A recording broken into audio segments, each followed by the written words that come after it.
জীবনকে পরিবর্তন করতে হয়, জীবনের মনকে পরিবর্তন করতে হয়। কোনো না কোনো সময় এসে মনকে ঘুরায় নিতে হয়। যারা ওয়াজ শুনে, মাহফিল শুনে, কিন্তু কোনো পরিবর্তন হয় না, যেই সেই এত ওয়াজ, এত আল্লাহর আয়াত, এত কোরআনের কথা, এত রাসূল আকরাম সাল্লাল্লাহু আলাইহি ওয়াসাল্লামের হাদিস, কোনো বিহিত নেই, যেই সেই।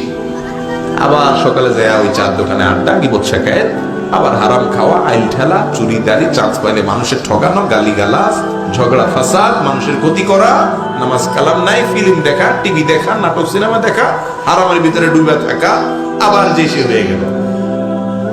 এরপরে আবার ওয়াজের সময় আসলে মাথায় একটা টুপি টাপা দিয়া আবার বসে 2-4 ঘন্টা ওয়াজ করলো, এমনকি ওয়াজ শুনে যায় এমন ঘুম দিল, ফজর নামাজ শেষ 8টা বাজে উঠলো।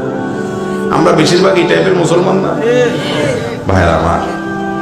আল্লাহ রাব্বুল আলামিন কোরআনে কারীমে বলেছেন, ওয়ালাকাদ যারাকনা লিজাহান্নামা কাসীরাম মিনাল জিন্নি ওয়াল ইনস, বহু জিন আর মানুষকে আমি সৃষ্টি করেছি,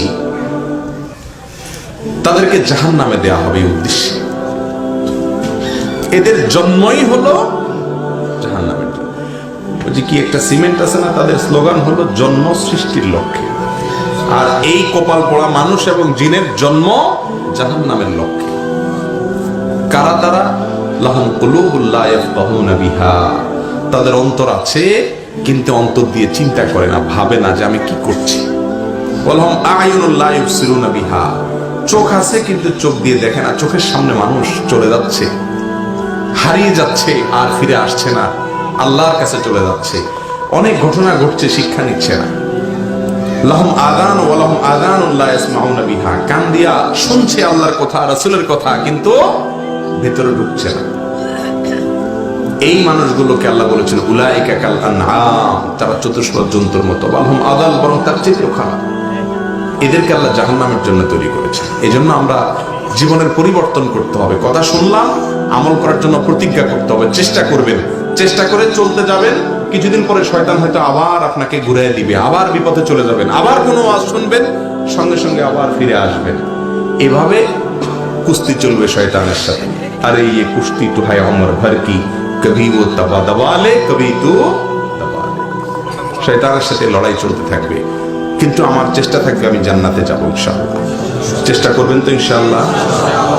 অতএব আজকে নিয়ত করে নেই, এমন কোন মানুষ যদি থাকেন এই মজলিসে, নামাজে গাফলতি ছিল, 3 ওয়াক্ত পড়তেন, 1 ওয়াক্ত পড়তেন না, 4 ওয়াক্ত পড়তেন, ফজর পড়তেন না, বা গাফলতি ছিল, তারা তওবা করেছেন, মালিকের সাথে কথা বলে হালখাতা করেছেন, আল্লাহ আমি ভুল পথ থেকে সরে আসলাম, এরকম নিয়ত করেছেন কোন মানুষ, তার একটা হাত তুলে দেখান। আল্লাহ আমাদের সবাইকে তৌফিক দান করুন। ভাইরা আমার, সময় খুবই অল্প, সীমিত, কখন চলে যেতে হবে আমরা কেউই জানি না। এই জন্য ওয়াজ শুনে রাখলাম, দেখা যাবে আমল করার জন্য বহু বয়স আছে। এই কথা আপনাদের কানে কানে এখন এই মাহফিলে বহু শয়তান ঢুকে গেছে, ইবলিস ঢুকে ঢুকে আপনাদেরকে এখন ফুসলাচ্ছে ভিতরে ভিতরে, যুবকদেরকে বিশেষ করে। আর মাথা খারাপ নাকি? এই মৌলবীর ওয়াজ শুনে এখনই কাইতে যাওয়া চান্দ, আরো কিছুদিন করো আকাম খুকাম, আরে পুরো জীবন পড়ে রয়েছে, মাথা খারাপ। এই বয়সে দাঁড়িয়ে রাখবা, তাই রাখলে বলবে জঙ্গি, রাজাকার, এটা সেটা, মাথা খারাপ। আরো কিছু আকাম খুকাম করে নাও, দুনিয়াটা মস্ত বড়, খাওয়া দাওয়ার ফুর্তি করো। এই কথা এখন ইবলিস ভেতরে ভিতরে বুঝাবে।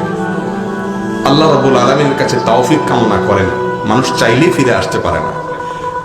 আল্লাহর কাছে দোয়া করেন, আল্লাহ আমরা যে কথাগুলো বললাম, শুনলাম, আমাদের সবাইকে সেগুলোর উপর আমল করার তৌফিক দান করেন।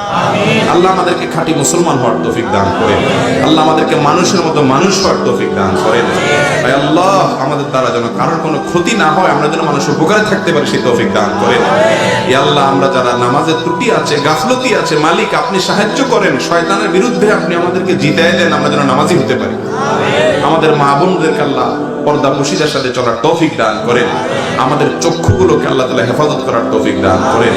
আমাদের এই সমাজকে আপনি সুখী, সমৃদ্ধ, শান্তিপূর্ণ, আল্লাহর অনুগত বান্দাদের, প্রিয় বান্দাদের অভয়ারণ্য এবং চারণভূমি হিসাবে গড়ে তোলার তৌফিক দান করেন। জাযাকুমুল্লাহু খায়রা ওয়া আখিরু দাওয়ানা আলহামদুলিল্লাহি রাব্বিল আলামিন।